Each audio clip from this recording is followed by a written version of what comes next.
이동형 뉴스 정면 승부. 이동형의 뉴스 정면 승부.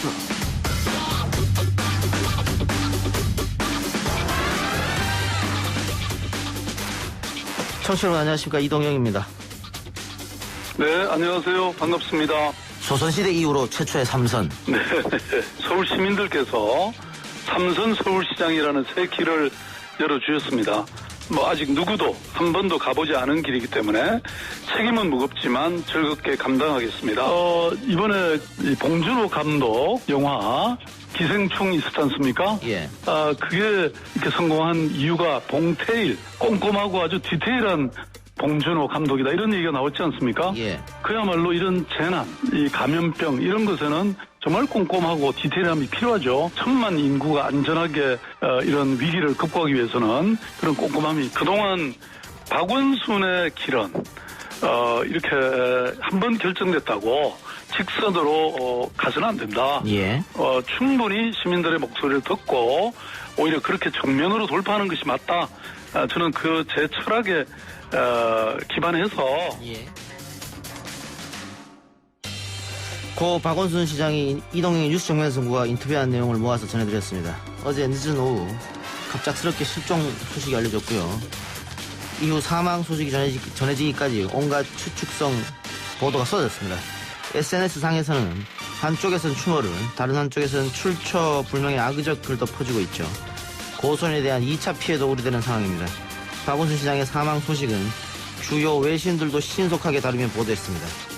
특히 일본 언론의 경우 박원순 시장의 위안부 관련 업적도 소개하며 소식을 전했는데요. 1부에서 이영채 일본 게이센 의학원대 교수 연결해서 알아보고요. 2부에서는 신장식 변호사, 박정호 오마이뉴스 기자와 함께 정리해보겠습니다.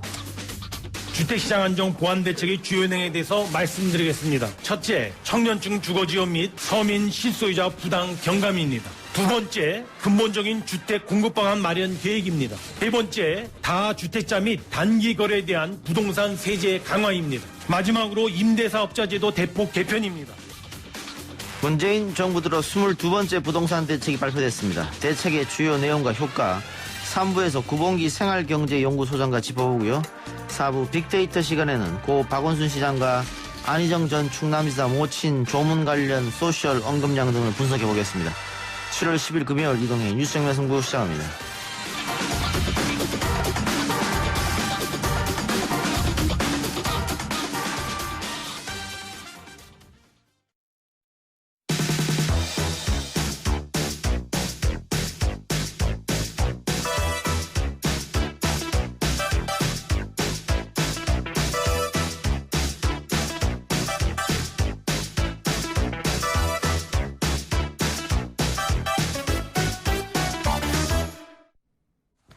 박원순 서울시장이 숨진 채 발견된 가운데 일부 언론에서도 이번 사건을 비중 있게 보도하고 있습니다.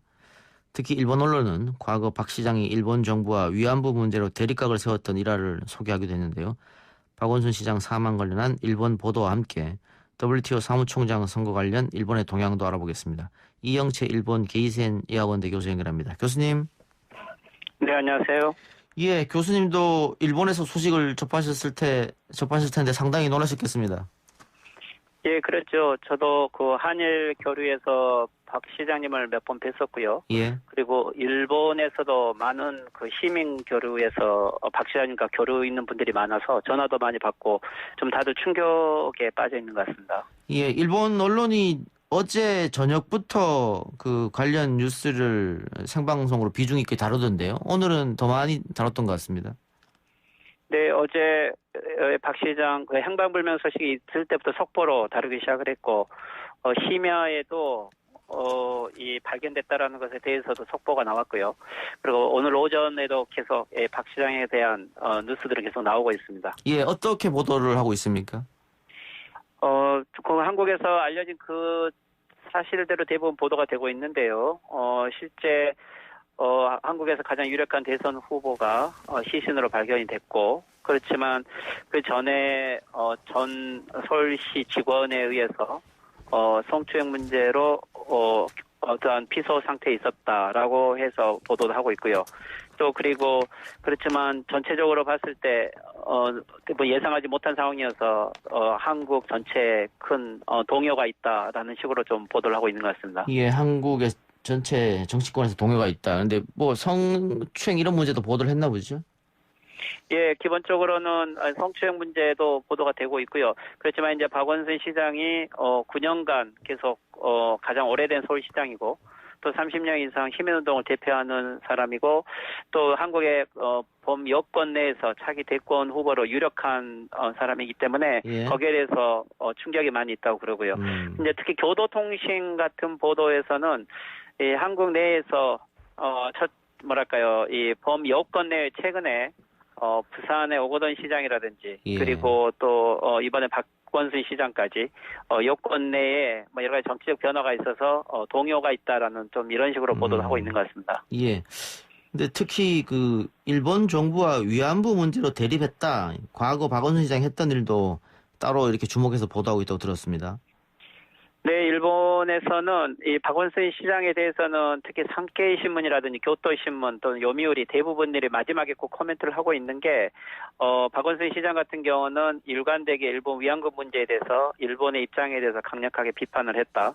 특히 이제 박원순 시장이 원래 이 위안부 재판과 관련돼서 2000년대 이 도쿄에서는 국제전범법정이 있었고 예. 여기에서 처음으로 일본 천황에게 유죄를 때렸고 이때 이 한국의 검사 측 대표가 박원순 시장이었기 때문에 예. 일본에서는 그때부터 주목을 받고 있었죠. 예. 그리고 이제 NHK 보도 같은 경우도 이 소녀상 일본군 위안부 소녀상 문제가 있었을 때 서울시에서 버스 내에 일시적으로 소녀상을 안치해서 버스를 운영한 적이 있었기 때문에 예. 이런 부분에서는 일본의 입장에서는 아주 좀 강경한 입장이었다.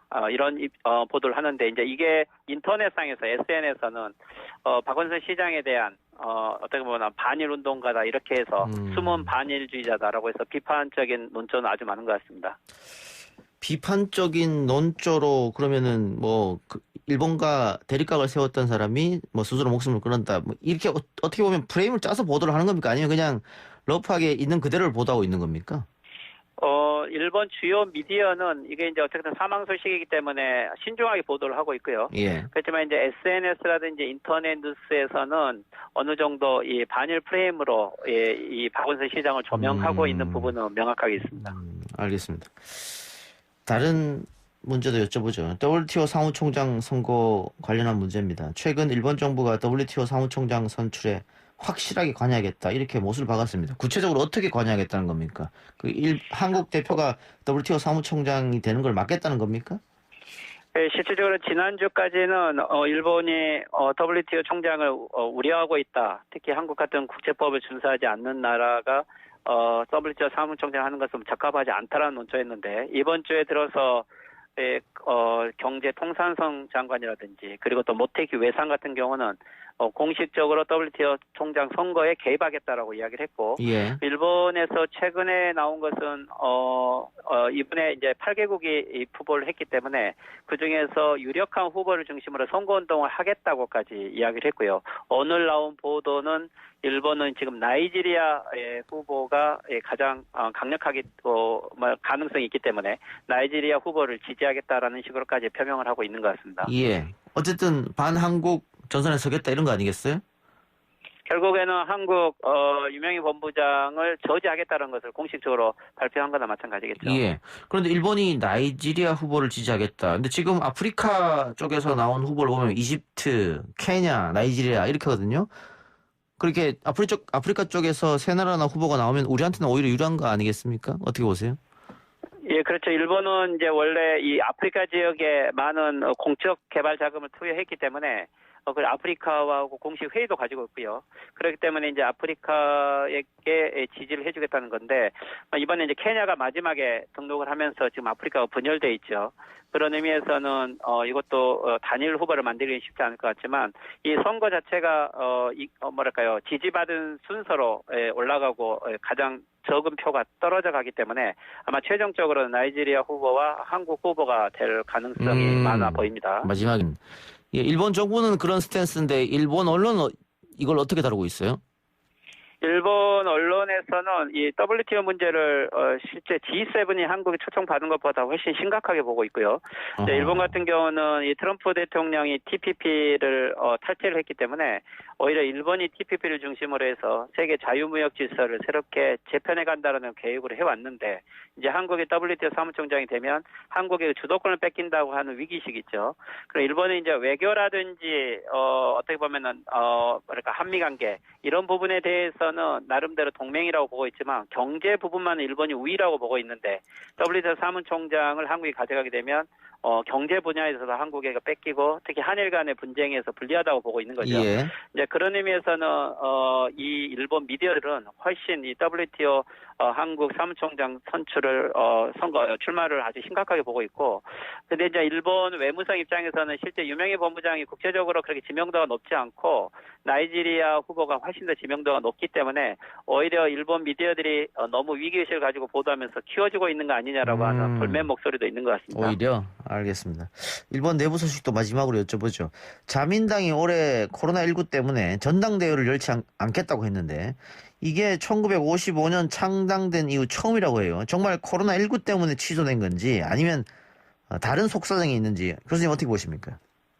네, 그렇죠. 일본 같은 경우는 의원내각제이기 때문에 어떻게 보면 총선거보다도 이 자민당 총재가 이 총리가 되기 때문에 자민당 총재 이 당대회 같은 경우는 엄청 중요한 거죠. 예. 그렇지만 이번에 코로나를 이유로 하지만 실제 사회당이랑 공명당 다른 당들은 코로나에도 불구하고 당대회를 하기로 했고요. 예. 그리고 또 만약에 이제 지금 아베 수상은 중의원 선거를 하겠다고 하는 건데 코로나 때문에 당대회도 못 할 정도면은 중의원 선거도 해서는 안 되겠죠. 근데 이제 지금 일본의 이 자민당 내부 상황이 복잡한 것은 첫째 지금 포스트 아베를 둘러싼 자민당 내에 불협화음이 있어서 예. 아베 수상이 의도하는 즉 키시다 후보라든지 이런 쪽으로 지지율이 모아질 것 같지 않은 거죠. 예. 오히려 지금 지방에서는 자민당 지휘부에 대해서 불만이 워낙 많은 게 한 예. 가지는 이 가와이 전 법무상 이 부부가 현역 국회의원으로 체포를 됐는데 지난번 선거 때 이 정치 자금을 대량으로 사용을 했고 이것 때문에 지금 매수죄로 지금 체포가 됐는데 예. 근데 여기에 대해서 자민당 지방에서는 특정 지부에 거대한 정치 자금을 지급하면서 오히려 차별을 줬다라는 불만이 있고요. 또 최근에 지금 일본 지방에서는 홍수 때문에 많은 사망의 피해자들이 있지만 이게 어떻게 보면 자연재해라기보다는 일본 정부가 올림픽이라든지 또는 미국과의 무기 구매라든지 이런 부분에만 재정을 쓰면서 지방의 치수 사업을 방치했던 거죠.